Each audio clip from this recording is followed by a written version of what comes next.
Buenos días. Hoy meditamos el Evangelio de San Lucas, seguimos en el capítulo 9, pero los versículos 51 al 56. En aquel tiempo sucedió que, como se iban cumpliendo los días de su asunción, el Señor se afirmó en su voluntad de ir a Jerusalén y envió mensajeros delante de sí, que fueron y entraron en un pueblo de samaritanos para prepararle posada, pero no le recibieron porque tenía intención de ir a Jerusalén. Al verlo sus discípulos, Santiago y Juan, dijeron: Señor, ¿quieres que digamos que baje fuego del cielo y los consuma? Pero volviéndose les reprendió, y se fueron a otro pueblo. Palabra del Señor. Pues este evangelio tiene dos cosas que son muy interesantes. Santiago y Juan eran llamados también los hijos del trueno, porque eran así como justicieros. Y estos samaritanos, tales por cuales, que no reciben al maestro porque va a Jerusalén, que por supuesto Jerusalén era el lugar donde los samaritanos decían que ahí no había que adorar al Señor. Acuérdense cuando Jesús está hablando con la samaritana, que ella le dice: ustedes dicen que hay que adorar al Señor en Jerusalén, nosotros decimos que en el monte Garizim. Y Jesús le dice: ni en una ni en otra parte. Llega el tiempo, y estamos en ellos, que los verdaderos adoradores adorarán en espíritu y en verdad. Entonces, estos que no quieren recibir al Señor porque va a Jerusalén, de alguna manera no lo quieren recibir porque, según los samaritanos, es él el hereje, el pagano. Y nosotros muchas veces cometemos el mismo error que los samaritanos, o somos tan justicieros como Santiago y Juan. Por el hecho de que hayan algunos que no están con nosotros, ya los estamos juzgando. Y no nos vayamos muy afuera, dentro de la misma iglesia. Es más, dentro de nuestra misma parroquia. Están los grupos, porque yo no puedo hablar de comunidades, los distintos grupos. Y unos hablan mal de otros, se hacen la cama, ocupan los salones, pelean, etc. O sea, esto que pedía el Concilio Vaticano II, de ser comunidad de comunidades, han pasado 50 años y todavía no se da.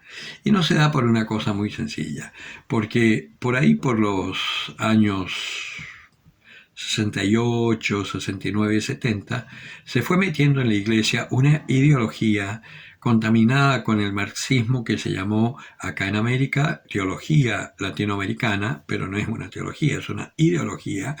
Y después, cuando ya la empezaron a exportar, le cambiaron nombre, pero es la misma porquería con otro nombre, que la llaman teología, pero es ideología de la liberación, que en el fondo es un marxismo infiltrado en la iglesia para que el católico, primero que nada, y cualquier cristiano después, vaya perdiendo el oriente. Y ahí es que la iglesia, en vez de ser comunidad de comunidades, son distintas realidades antagónicas entre sí. Y por eso la iglesia está hoy como está. Y me incluyo, aunque realmente no tengo tanto prejuicio con otras realidades.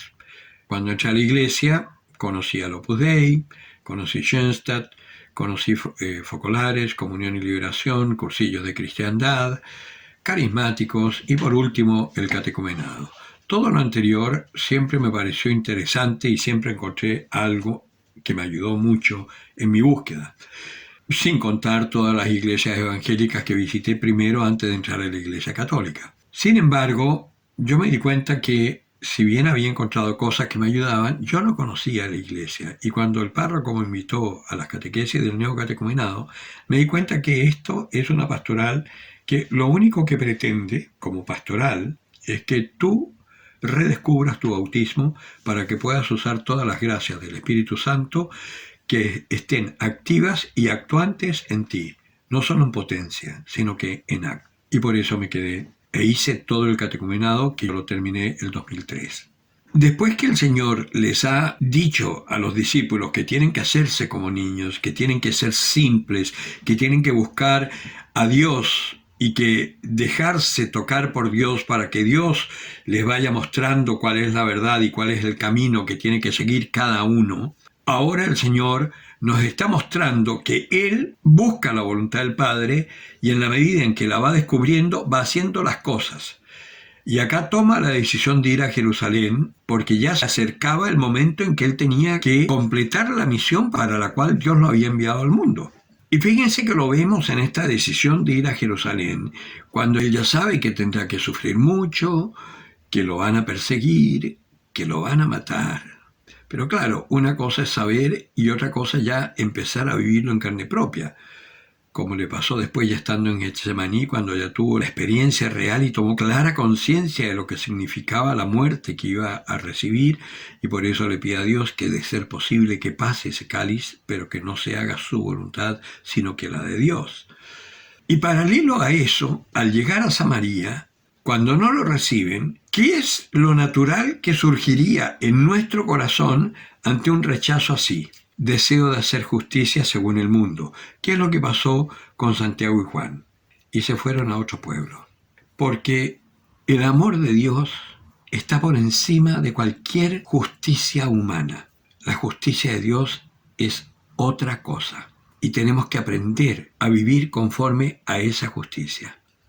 Hasta tal punto que la perfecta obediencia de Jesús lo llevó a la cruz. Y estando en la cruz, Jesús dice: todo está cumplido, y nos entrega su Espíritu. Desde el momento en que Jesucristo muere en la cruz, para nosotros se hace efectivo el bautizo que hemos recibido con las gracias del Espíritu de Dios.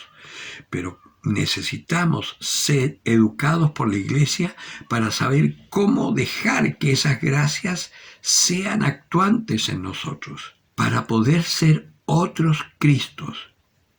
El Señor vino para cumplir la voluntad de Dios y nos da su Espíritu para que nosotros podamos cumplir la voluntad de Dios para cada uno de nosotros, porque Dios tiene un plan de vida para cada uno de nosotros. Y quizás nunca vas a lograr experimentar la gracia de Dios que te certifica la vida eterna en esta vida, para que puedas ser plenamente feliz. Así que esto de ir a otro pueblo, también yo lo tomaría como cambia de actitud. Acércate a la iglesia. Pasa por encima de los miedos de la pandemia. Busca el catecumenado y déjate educar por la iglesia, para que estés en pie cuando venga la tormenta y estés asentado en la roca para ser luz de las naciones. El que tenga oídos para oír, que oiga.